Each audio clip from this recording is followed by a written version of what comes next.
you, Gary. Alright, so we're going to introduce our first feature, which will be Michael. Michael Petitte is an M.F.A. student in creative writing at San Francisco State University. He grew up in San Diego and trains for marathons when he gets bored. He hates writing about himself, but likes reading what he wrote about himself.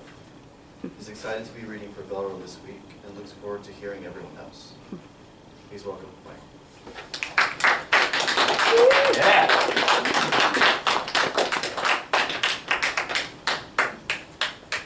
Hello.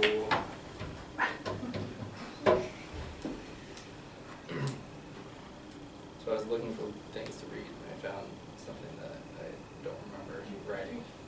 So I'm gonna read that one first.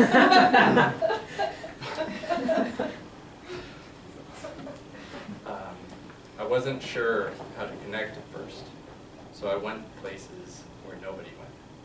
First up into mist and clouds, not feeling anything. Through the stratosphere, up and up, into space, the earth sitting below. Soon just a pebble, soon just another light in the sky. Faster than the speed of light. Speed is no longer an issue. Further outside the solar system, the Milky Way, far behind, everyone far behind, fear far behind.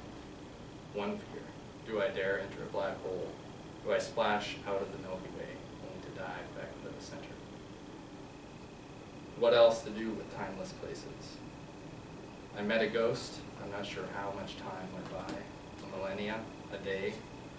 It showed me that I could reconnect. The devices were in place to help us find a way out of here.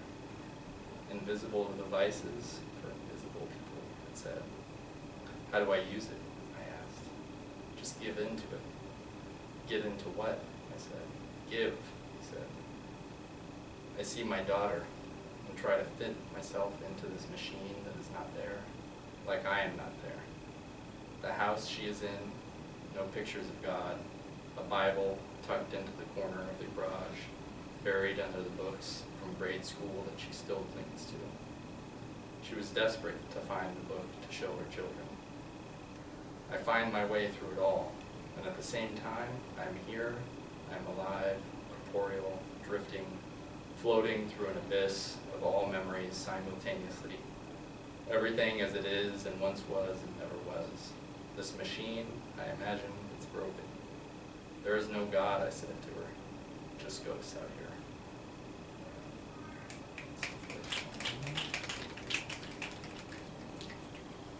And this is a piece that I guess I've been trying to write for a while. Maybe some people have heard, but I've added. He wasn't entirely sure that it wasn't a baptism, or a wedding, or a funeral, and his mother, God bless her, was standing up in front, flailing her arms in despair or excitement. It was impossible to tell which, because she never was one to express her feelings well. He put on his white pallbearer gloves and was asked to choose a side and place a hand on the casket of his grandfather and walk up the aisle. But it was impossible to concentrate, because his mother was hysterical up front, and his father was trying to calm her down.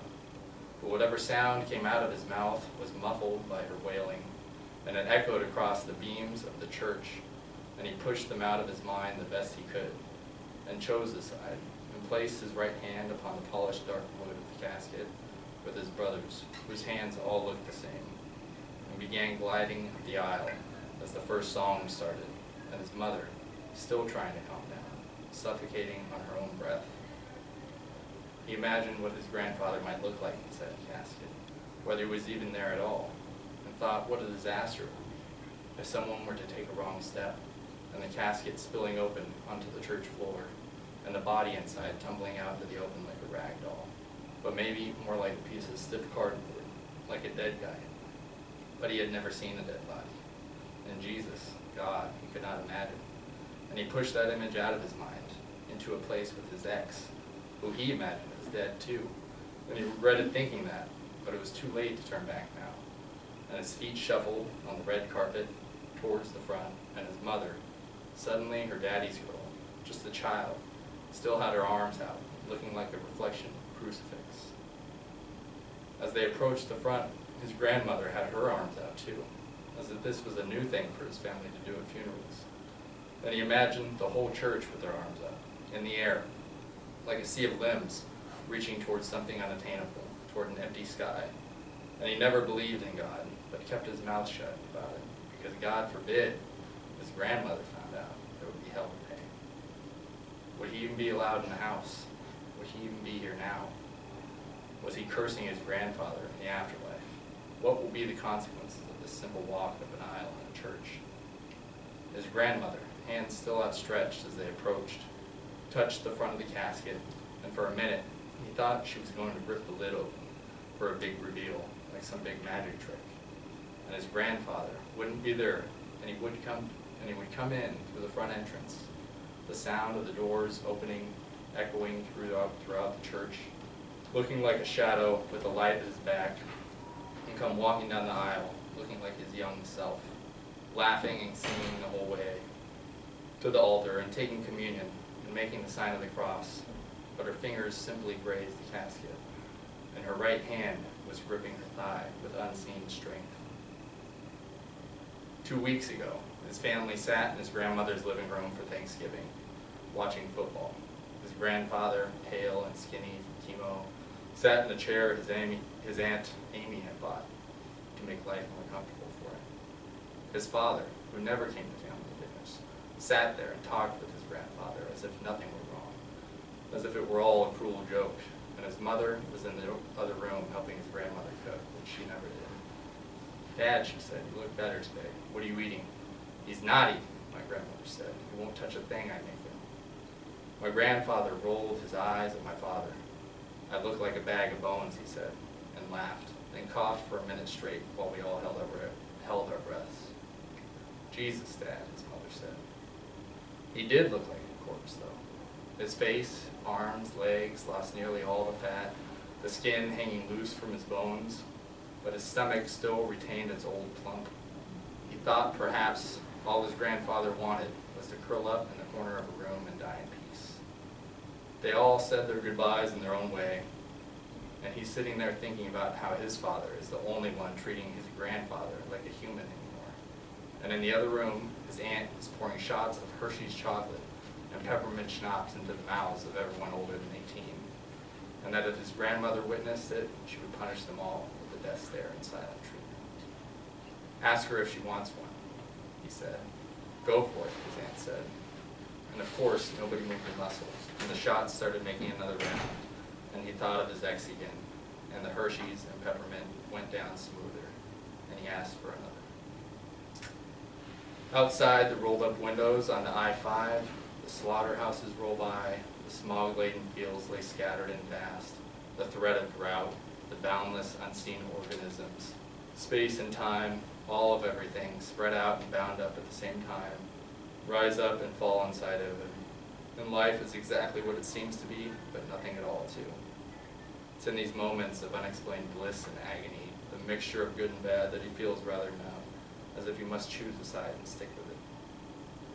He watched Kara smoking an American Spirit, flicking ash out the window, even though both of them stopped smoking years ago, when they moved up north. She was young, he thought. It's for the best, he told himself. This drive, they both thought, might help them work things out. Maybe they could at least salvage a friendship, but what would a friendship mean anyway?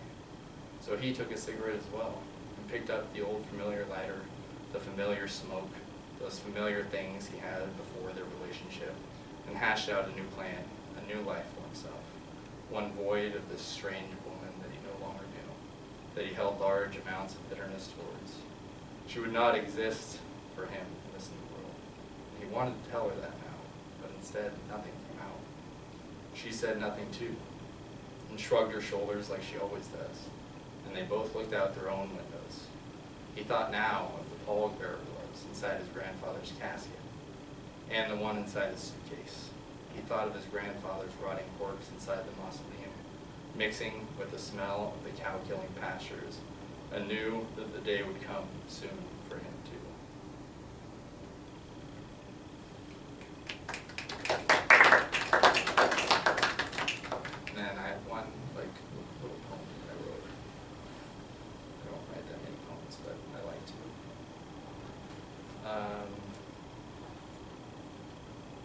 There's something lying underneath the canvas. He scrapes at it in imperfect strokes. Blues, reds, yellows blending into one another, crossing lines, intersecting the lines. Some may say, this is madness, this is child's play. Some may say, look, I think that is my brother's face there. But they are just lines, they say.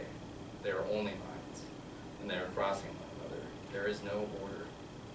He takes the brightness out of it and covers it in gray, like a black hole that swallows the color. Listen, he says. You can hear the painting underneath. It's screaming. You don't even have to imagine it, he says. Scrape at the surface and you risk deforming what's underneath. It's normal what we do, they say. What is the difference between a blurred line and a line that is almost not a line? Is there such a thing as no line?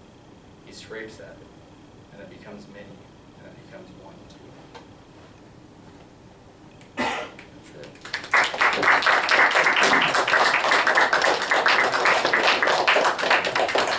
Is that enough? Keep going.